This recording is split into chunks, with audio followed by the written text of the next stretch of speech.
جب انسان مرنے کے بعد مٹی میں تبدیل ہو جاتا ہے تو اس کا جسم بظاہر ختم ہو جاتا ہے، لیکن حقیقت میں یہ اختتام نہیں بلکہ ایک نئے سفر کا آغاز ہوتا ہے۔ قبر میں جانے کے بعد انسان کی روح کا تعلق جسم سے باقی رہتا ہے، چاہے وہ جسم گل سڑ جائے۔ اللہ تعالیٰ ہر لمحے باخبر ہے کہ اس کے بندے کے جسم کے ذرات کہاں ہیں، کہاں بکھرے، کہاں جذب ہوئے۔ قبر کی زندگی کو عالم برزخ کہا جاتا ہے، جو قیامت کے دن دوبارہ اٹھائے جانے تک کا درمیانی مرحلہ ہے۔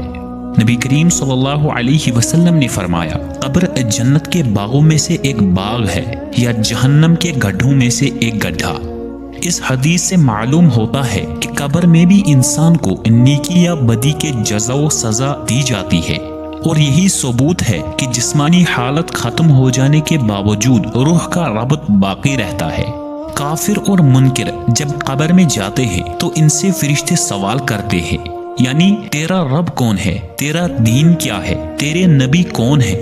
اور جب وہ جواب نہیں دے پاتے تو قبر اس پر تنگ کر دی جاتی ہے، یہاں تک کہ اس کی پسلیاں ایک دوسرے میں داخل ہو جاتی ہے اور عذاب قبر شروع ہو جاتا ہے۔ قرآن کریم میں اللہ تعالیٰ نے فرمایا، ان پر آگ پیش کی جاتی ہے صبح و شام، اور جس دن قیامت قائم ہوگی کہا جائے گا آل فرعون کو شدید ترین عذاب میں داخل کرو۔ یہ آیت برزخی زندگی کا واضح ثبوت ہے کہ موت اور قیامت کے درمیان بھی عذاب یا راحت کا سلسلہ جاری ہوتا ہے۔ اب سوال یہ ہے کہ اگر جسم مٹی میں گل سڑ گیا تب بھی یہ مراحل کیسے ہوں گے؟ تو جواب یہ ہے کہ اللہ تعالیٰ نے ہر انسان کے اعمال کو محفوظ رکھا ہوا ہے، اور اس کی روح کے ساتھ اس کے احساسات بھی محفوظ ہوتے ہیں۔ یہ اللہ کی قدرت کا ایک عجیب نظام ہے جسے انسان کا عقل مکمل طور پر نہیں سمجھ سکتی، مگر ایمان کے ذریعے اسے تسلیم کر سکتی ہے۔ نبی کریم صلی اللہ علیہ وسلم نے فرمایا، قیامت کے دن ہر انسان کی ہڈیوں کو اس کے جسم کے مطابق دوبارہ جوڑا جائے گا، پھر اس پر گوشت چڑھایا جائے گا، پھر اس میں روح پھونکی جائے گی، اور وہ اپنی قبروں سے نکل کر میدان محشر کی طرف دوڑیں گے۔ یہ دوبارہ زندگی کا منظر کتنا عجیب اور ہیبت ناک ہوگا۔ جس دن زمین پھٹ جائے گی، قبریں کھولی جائیں گی، اور انسان حیرت و خوف کے عالم میں اپنے رب کی طرف دوڑ رہا ہوگا۔ قرآن کریم میں فرمایا گیا، اور جب قبریں الٹ دی جائیں گی، یعنی انسان کی اصل شناخت، اس کے اعمال اور اس کا وجود دوبارہ زندہ ہو جائے گا۔ کفار کا سب سے بڑا شبہ یہی ہوتا تھا کہ مرنے کے بعد جب انسان کا جسم مٹی ہو جائے، یہاں تک کہ اس کا نام و نشان تک نہ رہے، تو کیا وہ دوبارہ زندہ ہو سکتا ہے؟ اس پر قرآن میں کئی بار سوال کیا گیا۔ کہتے ہیں کہ جب ہم ہڈیوں اور ریزہ ریزہ ہو جائیں گے تو کیا ہم کو نئے سرے سے پیدا کیا جائے گا؟ اللہ تعالیٰ نے جواب دیا، تم جس چیز سے پیدا کیے گئے ہو اس کا علم ہمیں ہے، اور ہم نے تمہیں زمین سے پیدا کیا، اسی میں لوٹائیں گے اور اسی سے دوبارہ نکالیں گے۔ یہ اعلان ہے رب العالمین کا کہ ہر انسان کی تخلیق، اس کا مٹی میں جانا اور وہاں سے دوبارہ نکلنا، سب کچھ اللہ کے علم و قدرت میں ہے۔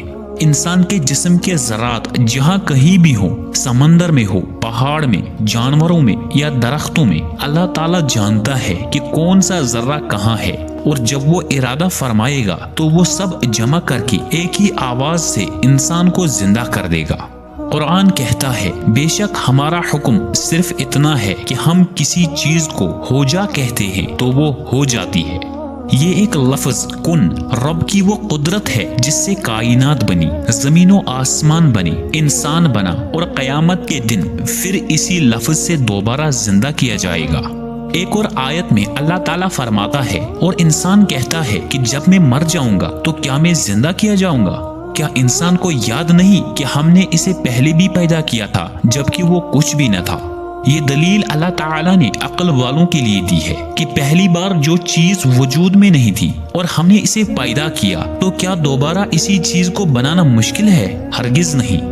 اس لیے ایمان والا ان سوالات میں الجھتا نہیں، بلکہ اپنے ایمان کو مضبوط کرتا ہے اور اللہ کی قدرت کو تسلیم کرتا ہے۔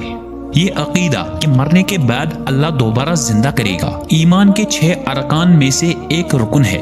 ایمان بالبعث بعد الموت، جسے ایمان بالآخرہ بھی کہا جاتا ہے۔